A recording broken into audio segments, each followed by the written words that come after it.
Fala pessoal, Prof. Loureiro de volta aqui, e no vídeo de hoje a gente vai fazer a questãozinha de espacial da primeira fase do IME que deu o que falar, pessoal. Muita gente comentou, pessoal, que questão era aquela, que não sei o que e tudo mais, e muita gente reclamou, tiveram várias soluções propostas aí pelos cursinhos, e nesse vídeo eu vou te trazer 5 soluções, pessoal, é sério, 5 soluções. Vocês vão pirar nas duas últimas, então fica até o final que eu tenho certeza que vocês vão curtir. A questão dizia que ABCDF era um octaedro regular de aresta A, tais que suas diagonais são. Aí já começa o negócio da questão, né? Teve muita gente que se embananou aí pra botar os restos no octaedro, né? Já começou, a primeira parte da questão era isso, né? Era conseguir desenhar desse jeito daí. Sei lá, o IME podia ter colocado um desenho nesse negócio daí, pelo amor de Deus, né, IME? E assim, além de conseguir fazer as arestas bonitinhas, né? O último problema não era nem esse. Era de que às vezes o resto do desenho, né? A depender de quais arestas você colocou ali, o resto do desenho não ficava muito interessante de se visualizar, certo? Então o jeito que eu achei mais interessante para visualizar o resto da questão foi assim, ó pessoal, tá? Então A e E aqui, diagonal AE, diagonal BF, diagonal DC, tá? Eu sei que muita gente fez jeito diferente, não sei o que, beleza, mas esse foi o jeito que eu achei mais interessante pra visualizar. Aí o que ele fala? Ele fala o seguinte, M é um ponto na aresta AF, né? Tal que FM é aresta sobre 3, né? Então vai ter um pontinho M aqui, e isso aqui é 1/3 disso, né? Beleza. O N, né, é um ponto na aresta AD, tal que DN também é 1/3 da aresta. Então vai ser um negócio meio assim, né? E aí depois P é um ponto sobre a aresta DB, tal que DP é 1/3 da aresta também, né? Então seria tipo aqui, o último ponto, né? M, N e P. E aí, obviamente que eu vou trazer isso aqui de maneira mais ilustrada, né? Pelo amor de Deus. Então ficava algo assim, certo, pessoal? Esses aí eram nossos pontinhos, certo? E aí, pessoal, para facilitar um pouco nossa vida, em vez de eu começar a colocar aqui A sobre 3 e tudo mais, eu vou colocar K e 2K, tá? Fica mais fácil usar aí um Kzinho. Então, por exemplo, aqui é K, né? E aqui vai ser 2K, ou seja, FM é a aresta FA sobre 3, não é isso? Aí aqui vai ser K, segundo ele, aqui também 2K, não é isso? Aí aqui o DP também é K, não é isso? Enfim, por consequência, o PB também vai ser 2K, né? Pô, beleza. Só que, pô, as faces de um octaedro regular são triângulos equiláteros, né? Então tem mais Ks aí para eu marcar, né, pessoal? Então eu poderia, como aqui vai ser 60 graus, né? Esse AMN também vai ser equilátero, né? Então aqui também é 2K, né? E aqui também é K, né? O MN é K e o NP é K, certo? Maravilha. Então tá aí explicitado o que a gente quer, né? Em termos do que ele vai pedir, vai dar no mesmo, porque ele quer o quê? O ângulo MNP. Ele quer que a gente calcule esse ângulo daí, né? Aí, pessoal, antes de eu mostrar os métodos de resolução, eu quero que você conheça, eu quero te dar um modo extra, ou seja, não são só 5, são tecnicamente 6, certo? Só que esse daqui não vai contar, que é o chute educado, certo? Você fala, professor, chute educado? Galerinha, toda a questão de geometria espacial ou plana, né, e tudo mais, se você fez um desenho minimamente bom, você às vezes consegue fazer um chute educado, dependendo do que a questão pede. Então assim, vou só te mostrar aqui esse negócio ilustrado direitinho aqui no GeoGebra, tá? Ele quer isso daqui, ó, ele quer esse anglinho aqui, certo? Galera, assim, sinceramente, tanto no desenho, né, quanto... enfim, tanto no desenho que eu fiz aqui, quanto no seu desenho da prova, dava pra ver que esse ângulo precisava ser o quê? Maior do que 90, pessoal. É um ângulo obtuso. Então, com isso, você já cortava aqui A, B e C, certo? E aí, ou seja, já era 50% de chance. Você fala, professor, mas por quê? Como é que você enxerga isso? Eu penso o seguinte, pessoal. Pensa, aqui é o MN, né? Para ser 90 graus, né, esse ponto P aqui, ele teria que estar em algum lugar desse plano ortogonal aqui a MN, né? Pelo amor de Deus, ele tá fora, né? Tá pra esquerda aqui, é bem visual que dá maior do que 90, certo? Aí você fala, tá, professor, mas aí como que eu decido se é 2π sobre 3 ou 3π sobre 4? Então, pessoal, 2π sobre 3 é 120 graus, 3π sobre 4 é 135. O octaedro regular está cheio de ângulo de 60, então a probabilidade está mais para 120, né? Mas claro, esse é um chute educado, mas de novo, mesmo só você chutando isso, você não podia marcar A, B ou C, porque é completamente maluquice visualmente, né? Tem que ser um ângulo maior do que 90, certo? Então, isso é muito importante nas provas, tá, pessoal? Mas beleza, vamos lá, vamos parar de brincadeira besta aqui e vamos resolver o negócio agora. 5 minutos de vídeo, nem resolvi nada ainda. Primeiro modo, geometria espacial analítica, proposta aí por alguns cursos, né? O pessoal foi lá e meteu um eixo cartesiano, né, e tudo mais. E aí é o seguinte, pessoal, eu costumo ensinar para os meninos que a geometria espacial analítica, no ITA e no IME, deve servir como ferramenta de emergência. Fala, professor, por quê? Porque o ITA e o IME não têm um histórico de cobrar, né, questões diretamente de geometria espacial analítica. Não tem questões sobre calcular produto vetorial, questões sobre calcular, né, enfim, esse tipo de coisa não aparece muito no ITA e no IME. Você consegue usar para resolver certas questões, mas nunca foi cobrado exatamente isso, né? Nunca foi descrito uma reta no espaço com regulações paramétricas e tal, não é do estilo do ITA e do IME. Porém, é do estilo da Escola Naval e da EFON. É por isso que lá no meu curso, na minha plataforma de aulas, o Geomate, tem um módulo exclusivo para tratando de geometria espacial analítica e um outro anterior tratando de geometria plana analítica vetorial, certo? Links vai estar na descrição, mas vamos pro vídeo. Olha só, o que eu fiz aqui, pessoal? Eu imaginei o seguinte, como eu tem uma figura muito simétrica, né? Muitos cursos eles não colocaram desse jeitão aqui, mas esse jeito ele favorece esse jeito ele favorece muito a nossa conta. Por quê, pessoal? Porque no octaedro, né, o centro dele, ele é equidista aqui dos vértices, né? Então fica mais fácil de eu equacionar esses vértices aqui no plano cartesiano 3D, certo? Então olha só, claramente aqui eu vou ter, por exemplo, o A, ele estaria onde? Peraí, eita. Tinha esquecido dos vértices. Olha só. Se eu chamo essa distância do centro aqui até o vértice de um R, né, fica fácil de fazer esses vértices aí. Só que para facilitar mais ainda a minha vida, eu vou chamar de 3R. Professor, para que isso? 3R? Confia que vai dar certo.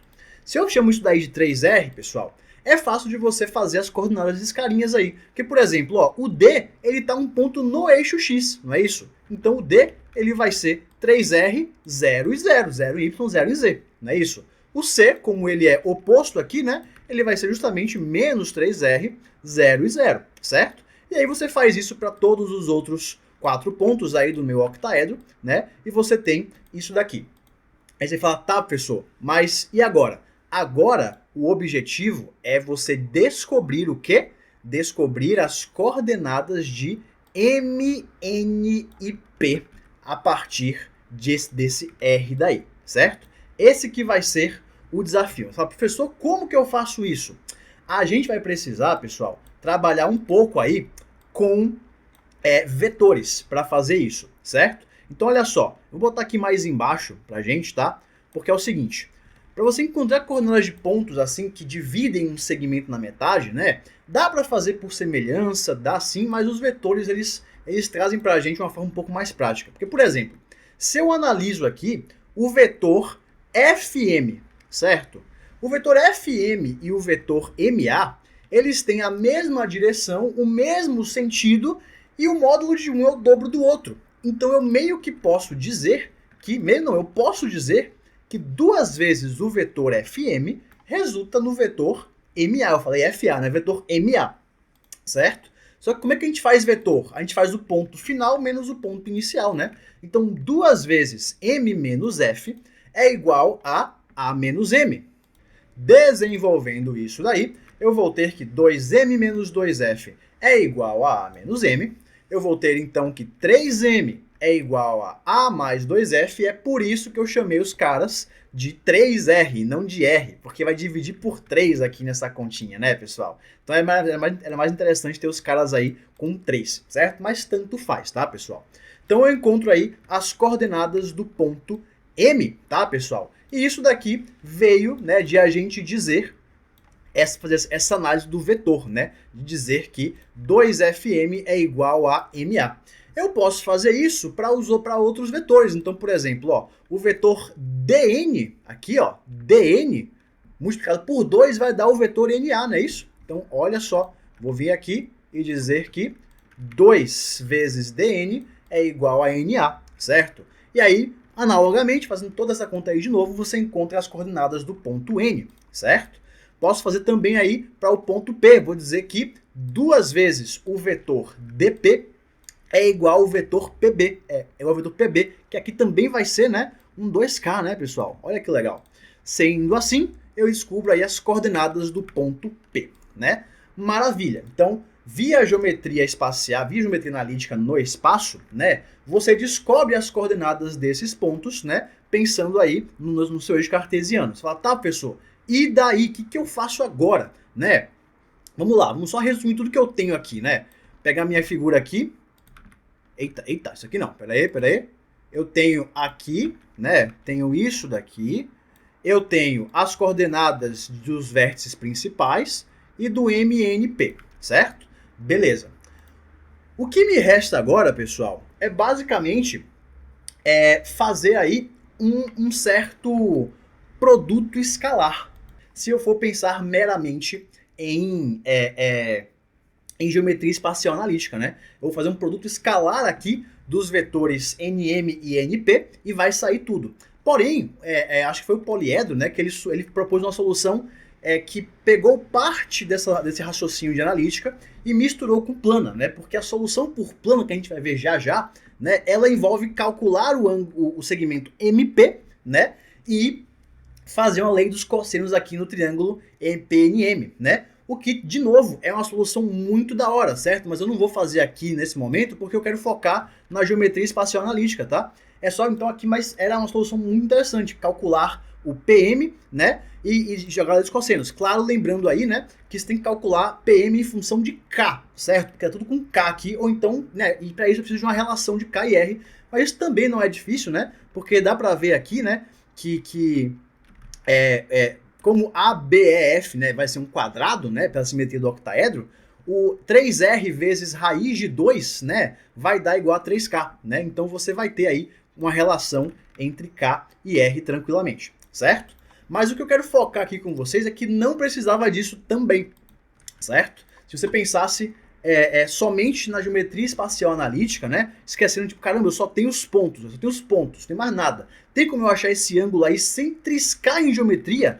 Tem, velho. Você vai fazer o produto escalar. Produto escalar de quem, professor? Do vetor do vetor NM e do vetor NP. Porque no produto escalar aparece o cosseno desse ângulo aqui, não aparece? Então eu vou ter que fazer aí quem que é o vetor NM. Peraí que eu tenho que arrastar um pouquinho aqui. Peraí. O vetor NM, ele vai ser M menos N. Fazendo aí a sua continha, você encontra 2R menos 2R0. O vetor NP, ele vai dar P menos N, né? E vai dar 0 menos R menos R. E aí eu vou fazer o produto escalar do vetor NM e NP. E dizer que isso é o módulo de NN vezes o módulo de NP vezes o cosseno de θ. Mas tá, professor, mas e daí? O que eu vou encontrar com isso? É porque o produto escalar, pessoal, dos vetores, feitos com vetores com coordenadas, né? É só fazer o produto 1 a 1 aqui, esse vezes esse vezes esse vezes esse. Olha que legal. Então essa parte da esquerda aqui, ela vira simplesmente, ó, 2R vezes 0, isso vezes isso, isso vezes isso, certo? Aí a da direita, os módulos são os Pitágoras de 3 catetos do espaço, né? Então você vai ter aí, né, uma equação onde tudo que você não tem é o cosseno de θ. Pô, professor, mas tem o R, eu não sei quem que é o R.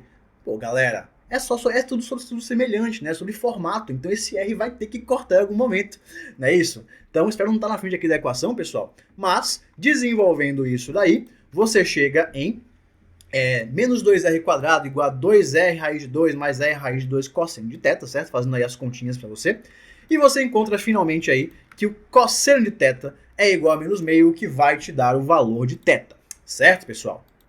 Ufa, né, pessoal? Galerinha, esse módulo que eu estou te fazendo aqui, ele é excelente, ele é fantástico, se esses pontos P, M e N fossem pontos assim, sem nenhum tipo de simetria nessas arestas. Então, sei lá, se um ponto fosse o ponto médio, aí depois o outro dividisse em 1 para 3, aí o outro 2 para 7, sabe? Pontos completamente distintos aí, que não tivesse essa tanta simetria, né? Que os três pontos distam a mesma coisa dos vértices. Não é possível que não tenha um jeito mais fofinho de fazer isso. Spoiler, tem sim. Mas tanto essa solução quanto a próxima, né, quanto a segunda agora, elas serviriam para os casos gerais e por isso que elas ficam tão maçantes, certo? Mas vamos lá, qual que seria então a segunda solução, pessoal? A segunda solução é a geometria raiz, né? Então o pessoal fala, professor, não quero saber de vetor, não quero saber de nada disso, eu quero fazer geometria raiz. Como é que era a solução por geometria raiz? Vamos pegar aqui a mesma imagem, né, que a gente está trabalhando, beleza, temos isso daqui. E o objetivo via geometria raiz ele é muito simples. A gente vai encontrar o tamanho de PM e fazer uma lei dos cossenos no triângulo PNM. Fim, vai sair o cosseno do ângulo, não vai? O problema é como é que calcula esse PM. Tanto é que muitos cursinhos disseram, pô, é tão complicado, é tão, sei lá, é tão ruim de enxergar, o processo é tão demorado às vezes, né, e detalhista, que valia mais a pena você meter um eixo cartesiano só para calcular o PM, certo? Mas aqui eu limpo, aqui a gente vai fazer mesmo raiz sem nenhum vetor agora. Vamos lá. Como a gente vai fazer vai acrescentar bastante segmentos aí na nossa figura, eu vou dar uma limpada nela. Eu não quero saber de N, eu quero saber de PM, né? Então eu vou tirar aí o N, tudo que está associado a ele, e dar uma limpadinha aí, certo? Vou fazer um negócio meio assim, certo? Espero que tenha dando para ver.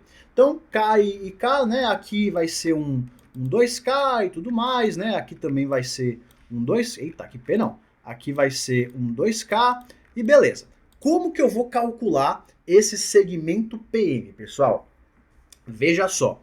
A gente vai precisar entender um negócio muito interessante. O raciocínio é relativamente simples. É o seguinte, eu vou descer aqui uma perpendicular, né, uma ortogonal a M, né, perpendicular, ortogonal ao plano BDFC, certo?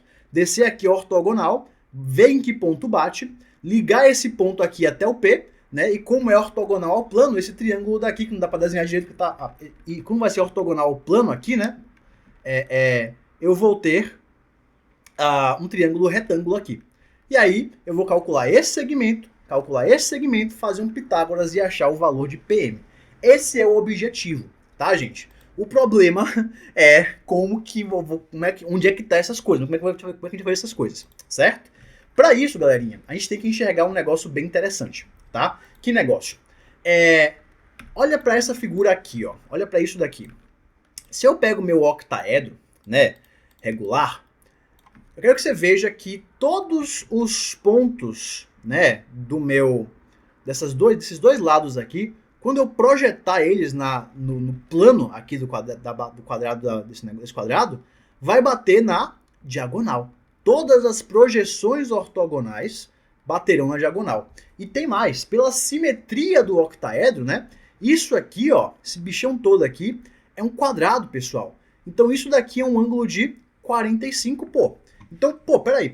Então eu vou ter que, se eu pegar aqui a minha figura bonitinha, ó, quando eu descer aqui a projeção de M, né, perante a face BDFC, né, eu vou ter que isso daqui é um ângulo de 45 graus, né, então isso é igual a isso, e aí MT vai ser igual a T ligado até o F, né, é igual a TF.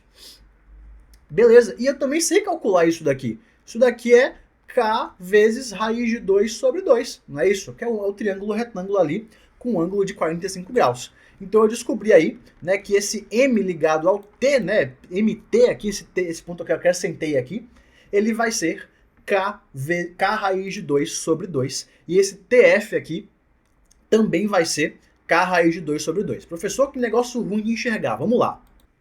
Aqui, ó, o que eu estou tentando te mostrar é isso daqui, tá? Essa projeção ali bate aqui, certo? Isso daqui é um triângulo de 90, 45, 45, então eu sei calcular esses dois carinhas aqui, certo? Isso que eu quero te mostrar aqui, beleza? Beleza. Agora, eu tenho que entender quanto que vai ser de T até esse ponto P aqui, né? Então, minha próxima figura, ela é isso daqui, ó. Olha só. isso daqui que eu preciso entender, ó. Certo? Professor, meu Deus, isso é muito ruim de chegar na hora da prova. Eu sei, a questão era complicada sim, tá? De fazer na moralzinha desse jeito.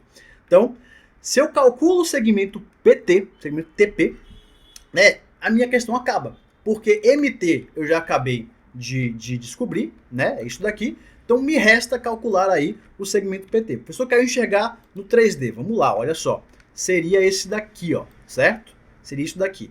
Então eu quero calcular esse segmento daqui, né?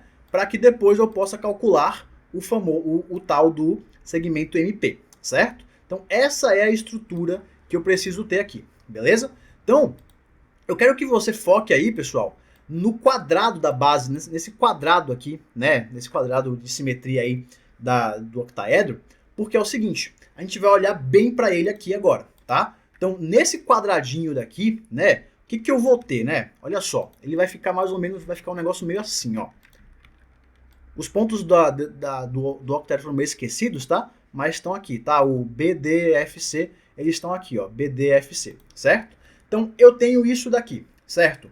O MT, né, ele é igual ao TF, certo? Então, pô, eu sei que o P divide na razão de, né, de 1 para 2, um terço, 2 terços, né? Beleza. Então, aqui é K e 2K, beleza. E o TF a gente já calculou, né? Então, isso daqui é K raiz de 2 sobre 2. Pô, beleza. Mas aí, eu também consigo calcular agora facilmente o BT, né? O BT, pessoal, eu posso calcular como? Eu faço a diagonal do quadrado, né, BDFC, e tiro disso daqui, né? Então eu posso fazer K raiz de 2, ou melhor, 3K raiz de 2, né, que é a diagonal total, menos K raiz de 2 sobre 2, certo? Aí o BT, então, ele vai dar 5K raiz de 2 sobre 2. Um outro jeito de fazer também, pessoal, era você ver que aqui, ó, é K, 2K e 3K, né? Então essa projeção daqui, ó, como vai ser proporcional a cada uma, né? Isso daqui é proporcional a 3K mais 2K, e isso aqui é K. Ou seja, isso daqui era também 5/6 de 3K da diagonal, né? Isso aqui é 1/6 da diagonal, isso aqui é 5/6. Você vai ver que vai dar a mesma coisa, tá?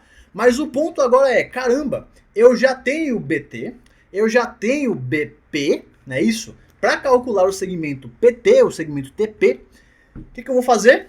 Eu vou usar uma lei dos cossenos, porque isso daqui é um ângulo de 45 graus, isso aqui ainda é um quadrado, né, pessoal? Agora sim, galerinha, agora sim. Com uma lei dos cossenos, né, eu vou vir aqui e dizer que PT ao quadrado vai dar igual a este trambolho aí. Ou seja, eu vou achar o PT em função do K, certo? Então, desenvolvendo aí, né, eu vou encontrar que PT quadrado é igual a isso daqui, certo? Não vou fazer as contas aí com vocês, não, você vai fazer conta, certo? Então eu descubro que PT ao quadrado é igual a 13K ao quadrado sobre 2. Eu já sei, né, o valor de MT aqui em cima, né? Então, como eu vou fazer um Pitágoras aqui, né, com PT quadrado, MT quadrado, né, aqui é 90 graus também, e o MP quadrado, né? Então eu preciso de MT ao quadrado, né? Então, como eu descobri lá em cima que MT é K raiz de 2 sobre 2, o MT quadrado vai ser K ao quadrado sobre 2. E aí, finalmente, para eu calcular aí o meu MP, eu vou fazer o Pitágoras aqui, né, com MP quadrado sendo igual a PT quadrado mais MT quadrado, certo? Disso daí, eu descubro que MP ao quadrado é igual a 7K ao quadrado. Sendo assim, o MP, finalmente, é igual a K raiz de 7. Agora eu volto aí para meu esquema original com essa informação de que o MP é K vezes a raiz de 7 e a questão basicamente acaba, porque eu sei que isso daqui é um K raiz de 7, né? E eu tenho no triângulo PNM aqui todos os lados em função de K, né? E aí eu posso até mandar o K para o espaço se eu quiser, porque é semelhante, né? Posso só botar com 1, 2 e raiz de 7. E aí eu vou fazer uma lei dos cossenos aqui para descobrir esse θ daqui, certo? E aí não tem mais segredo, tá, pessoal? Faz aí a lei dos cossenos, né? Você vai achar aí essas contas aqui e você vai descobrir novamente que nem a gente viu na primeira solução, que o cosseno de θ é igual a menos meio, certo? Novamente, tanto essa solução quanto a primeira, elas são excelentes, elas funcionariam se esses 3 pontos fossem pontos aleatórios dessas 3 arestas, certo? O que, né, levanta o questionamento. Não são 3 pontos quaisquer, professor, né? São 3 pontos que, pô, os 3 é que distam um terço da aresta do vértice mais próximo ali e tudo mais. Não é possível, plausível, você me dizer que essa é a solução mais prática. De novo, pessoal, eu não estou dizendo que isso é a solução mais prática, isso aqui é uma solução, certo? E muitas vezes na prova você não acha, você não enxerga a solução prática, então você tem que saber fazer de algum jeito, certo? Claro que eu entendo que tem fatores de tempo aí e tudo mais, né? Mas a gente tem que ter isso na cabeça, né? Então, pessoal, agora a gente vai para os 3 últimos modos de fazer. Esses 3 últimos modos, aí sim, o negócio começa a ficar interessante. Porque a gente vai tentar realmente utilizar essa tamanha simetria, né? Essas coincidências, entre aspas, assim, né? Desses pontos, né? Essas coincidências, não sei nem dizer, mas enfim. Então, o modo 3 eu chamo de abuso de simetria ou forçar a simetria. Professor, pelo amor de Deus, professor, tô vendo isso aqui com minha tia, com minha avó, com minha namorada no date à noite, você fala de abuso, não faz isso não. Pois é, pessoal, isso daqui é só um jeito que eu tenho, o único jeito que eu consegui expressar, né, esse raciocínio que já foi usado, inclusive, na última questão do ano anterior a esse. Né, uma questão que era com cubo, e é loucura, né? No ano anterior era com cubo, usava raciocínio semelhante a isso daqui e tinha a zorra da imagem. Aí nesse ano não tem imagem, todo mundo se lascou porque não tinha imagem, não sei o quê. Eu tenho certeza que se tivesse uma imagenzinha ali, que nem tinha no passado, ficava muito mais tranquilo, entre algumas aspas, aí para você enxergar isso daqui. Mas sem imagem era realmente maluquice, tá?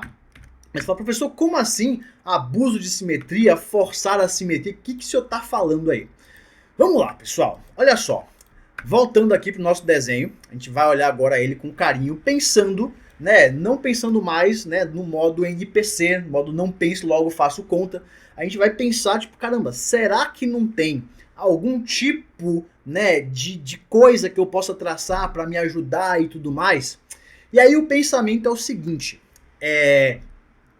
você tá vendo que o ponto P, né, o ponto D, ele tem o ponto N distando K e o ponto P distando K. Não tem? Tem. E o ponto F? Ele tem o ponto M distando K. E aí, para completar a nossa festa, faltaria, em teoria, né, a festa da simetria, faltaria um ponto aqui na aresta FC, também distando K. Isso que é o forçar a simetria. O que acontece aqui, eu forço a acontecer aqui. E eu gero aqui um ponto Q, né? Só que aí, pessoal, o MQ, né? Pelo mesmo motivo que PN é K, o MQ também vai ser igual a K. Não é isso? E tem mais. Como isso aqui é K, isso aqui é K e BDFC é um quadrado, galera, PQ é paralelo a DF, só que MN é paralelo a DF. Então, MN é paralelo a PQ, o que é aqui, né? Ou seja, pessoal, PNMQ é um trapézio. Mas não é um trapézio qualquer, porque é um trapézio que eu vou saber todos os lados em função de K. Professor, todos, PN é K, NM é 2K, MQ é K e o PQ é o lado do quadrado, né? É o lado do quadrado aqui, pessoal. Ah, então aqui é 3K. Então, nosso objetivo agora é descobrir esse ângulo daqui no trapézio que eu tenho todos os lados, ou melhor, todas as proporções entre os lados, não é isso? E aí, pessoal, nada melhor do que traçar aqui, ó, perpendiculares, né? Assim e assim, de maneira que aqui é 2K, e essas duas tripinhas aqui é um trapézio isósceles, né? Se a gente falar, é um trapézio isósceles, não é isso? E essas duas tripinhas somadas tem que dar K, né? Para completar 3K. Mas como elas são iguais pela simetria, cada uma delas é igual a K sobre 2 e K sobre 2. E aí, uepa, eu tenho um triângulo retângulo, onde um cateto é metade da hipotenusa. Ah, galera, aqui é 60 graus, pô. Então se aqui é 60 graus, aqui também é 60 graus, aqui é 30 graus, né? Isso aqui é 90 graus, então paralelo, aqui também é 90 graus, e aí finalmente esse ângulo daqui então seria 30 mais 90, 120 graus. Que delícia! Essa solução aqui, inclusive, tem a mesma vibe, né, da solução do ano, da última questão do ano passado, né? Ou seja, as últimas questões são de geometria espacial, mesma vibe, né? Inclusive, eu ainda quero fazer um vídeo mostrando essas duas soluções ao mesmo tempo, então já se inscreve no canal aí para não perder, beleza? Mas, eu te prometi 5 soluções. Só foram 3 e uma extra lá de chute, né? Faltam 2. Não é possível que vai ficar mais bizarro e mais lindo do que isso. Vai, pessoal. Vai. Porque o modo 4 de solução, para não perder o costume, é quebrando a quarta parede. Certo? Esse daqui é realmente sinistro. E um aluno que teve aula comigo, ele conseguiu enxergar isso, cara. O cara achei sensacional, fiquei muito orgulhoso. Então, que método é esse, pessoal? Olhando aqui para o nosso esquema, pessoal, a gente precisa começar a desconfiar de coisas, certo? Desconfiar que esses Ks todos sendo iguais, aqui, eles têm que gerar, né, alguma coisa muito simétrica, mais ainda do que aquele trapézio, alguma coisa ainda mais bonita, né, e ainda mais bela do que aquele trapéziozinho, né? Mas, pô, o que é isso, professor? Veja só, eu preciso que você repare 2 coisas. Essas coisas não são tão ruins, não são tão difíceis de reparar. O problema é a conclusão delas. Repara que MN é paralelo a BC. Tá? A BC é porque MN é paralelo a DF, né? E DF paralelo a BC. Então MN é paralelo a BC. Beleza. Repara também que NP é paralelo a AB. Certo? NP paralelo a AB. Isso aqui é de boa. Certo? Isso aqui não é nada demais. E aí que vem a bagaça, pessoal. Eu tenho... Peraí. Eu tenho... No triângulo ABC aqui, né? Dessa face. Tem um lado paralelo a um lado desse triângulo aqui. E outro lado paralelo ao outro lado desse triângulo. Na face ABC, no plano da face ABC, tem 2 retas concorrentes. E cada uma delas é paralela a um dos lados desse triângulo daqui, pessoal. E aí que vinha a sacada fantástica de descritiva, né? De você entender. Isso aqui é o primeiro módulo do geomática espacial, cara. É você começar a ver as coisas, né, no espaço, ver as entidades básicas no espaço e entender elas muito bem, né? Entender as afirmativas que a gente pode fazer sobre elas. Se uma reta R é paralela a uma reta S contida em um plano alfa, então R é paralela a alfa ou contida em alfa. Claramente, nenhuma dessas retas aqui, né, são contidas numa face ABC, não é isso? Então essas 2 retas, PN e MN, são paralelas ao plano de ABC, só que essas 2 retas definem o plano do triângulo, né? PMN. Então isso quer dizer que o plano do triângulo PMN é paralelo ao plano de ABC. Esse triangulinho, pessoal, essa simetria toda não era à toa. Esse triângulo é paralelo à face ABC e também, se você quisesse, a face DF aqui, certo? O octaedro, a gente mal estuda isso, né? A gente vai ver um pouco mais disso daqui a pouquinho, na quinta solução, mas tem faces opostas paralelas, certo? Precisou ir daí. Pessoal, porque se essas retas, se essas 2 retas aqui, eu quero saber o ângulo, elas são paralelas a essas 2 aqui, né, que também são concorrentes, você entende que o ângulo entre essas retas PN e PM vai ser o ângulo entre as retas AB e BC? Vai, né? Tem que ser retas concorrentes e paralelas, não é isso? Aí você fala, pô, mas aqui é 60. Mas aqui também é 60. É porque você não prolongou a reta, caramba. 2 retas fazem 2 ângulos, né? Um agudo e um obtuso. O agudo, aparentemente, é 60. Logo, o obtuso é 120. Caraca, velho. Essa daqui era sensacional. Fala sério. Tô com vontade de bater na minha mesa aqui, mas ela é de vidro. Fala sério, velho. Isso aqui é sensacional. E um aluno meu enxergou isso daqui, cara. Isso aqui foi de encher o olho de orgulho. Beleza? Aí você fala, pô, professor, massa. Mas isso daqui, pela minha contagem, é a quarta solução. Entendo que talvez você não enxergue isso, mas você tem que concordar comigo que isso aqui é muito massa, né, velho? Mas pela nossa contagem, estamos na solução 4. Você me prometeu 5, professor. Cadê? Como é que vai ficar ainda mais bizarro do que isso?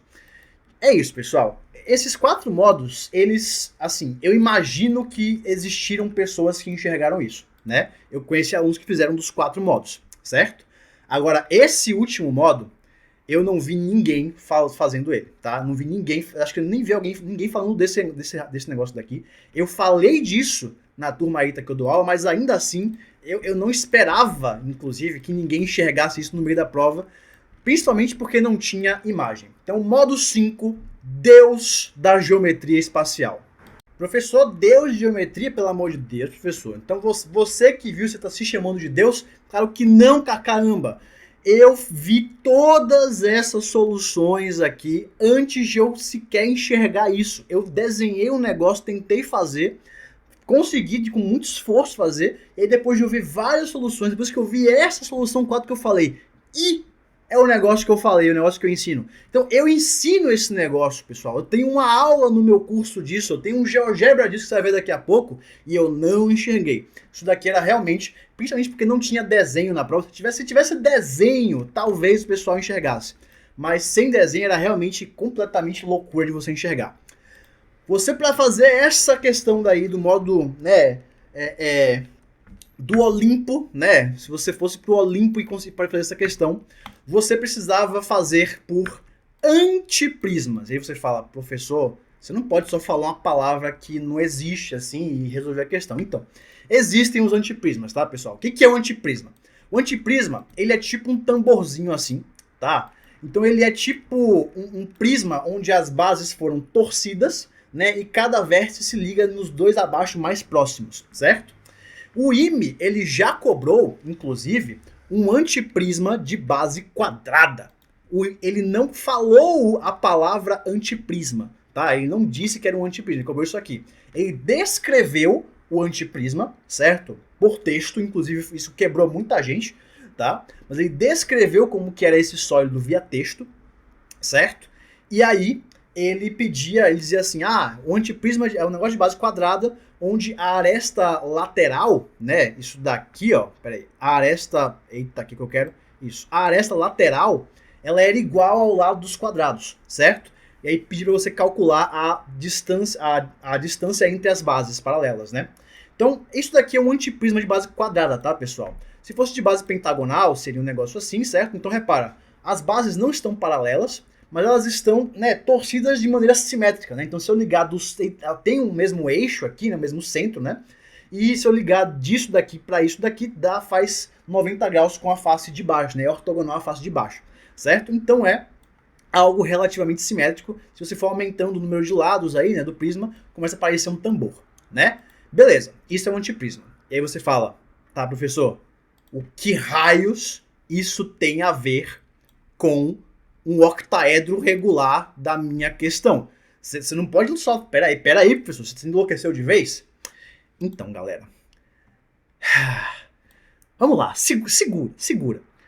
No antiprisma, né, de qualquer base possível, certo? Pode até ser, não precisa nem ser equilátero, pode ser assim, certo? Se você traça cadê, meu Deus? Cadê? Uma secção paralela às duas bases, certo? Essa secção, ela sempre dá... Deixa eu diminuir um pouco dos lados aqui para vocês entenderem melhor. Botar 4 lados aqui, ó. Essa secção, ela dá um polígono cujo número de lados é o dobro das bases, certo? Só que, repara o seguinte, ó. Cadê o ajuste aqui? Tá aqui embaixo, né? Isso. Como, pela simetria da coisa, os lados opostos aqui, eles são paralelos, certo? E isso faz com que esse polígono, independentemente de onde ele esteja, seja um polígono equiângulo, galera. Então isso daqui é um octógono equiângulo, certo? Se eu fizesse assim, ó, se eu botasse mais lados aqui, botasse 5 lados, né? Isso aqui seria um decágono equiângulo. Ó que viagem isso daqui, certo? Isso daqui, obviamente, não são todos os decágonos equiângulos possíveis, né? Porque tem vários ladinhos iguais aqui, não precisa ter isso, né? E se fosse bem no meio aqui das duas faces, né? Aí daria realmente um polígono regular. Inclusive, esse polígono regular já foi cobrado, tá? Ele já foi cobrado. Mas você fala, tá, professor, pelo amor de Deus, cadê o meu octógono? Você tá mostrando um tambor aí pra mim. Então, gente, qual que é o negócio? Você sabe o que é um antiprisma de base, um antiprisma equilátero, onde todas as arestas são iguais, onde as bases opostas são triângulos? Adivinha o que é isso? É um octaedro, tá? Bem que eu falei, as faces paralelas, as faces são paralelas, né, e tudo mais. Pois é, deixa eu botar aqui de um ângulo melhor, aí, ó. É um octaedro, tá, gente? Então, um octaedro regular, ele pode ser visto como um antiprisma de base triangular equilátero, onde todas as arestas, elas são iguais, não é isso? Aí você fala, tá, e onde é que você quer chegar? A simetria que a gente tanto via aqui, né? Esse K aqui igual a K, aqui igual a K, aqui igual a K. Quando você começa a pensar que, caramba, né? A face ABC é paralela à face DEF. E quando você começa a mudar a perspectiva da sua visão da coisa, né? Em parar de pensar que são duas pirâmides, para começar a pensar que é um antiprisma, você começa a entender o que eu estou querendo dizer. O IME, ele já cobrou essa secção daqui, ó, daqui. Foi uma questão miserável em que ele falou dos pontos médios de um tetraedro e aí aparecia o octaedro dessa forma aqui. Você tinha que ver que a secção era isso aqui, que é um hexágono regular. Mas a nossa, pessoal, seria mais ou menos assim, ó. Seria isso aqui, ó. Seria a 1/3 de altura, né? A 1/3 da altura. Porque a 1/3 da altura, esse segmento daqui é 1/3 da aresta. Esse daqui também 1/3 da aresta. Esse daqui também 1/3 da aresta.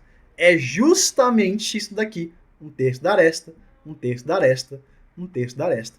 Ou seja, o triângulo PNM, ele é parte desse hexágono equiângulo formado quando você faz uma secção do antiprisma. Uma secção, né, do qualquer antiprisma, no caso aqui do octaedro, que é um antiprisma de base triangular. O ângulo interno do hexaedro, do hexágono equiângulo é 120 graus. E você fazia a questão em um tapa. A geometria é linda para um caralho.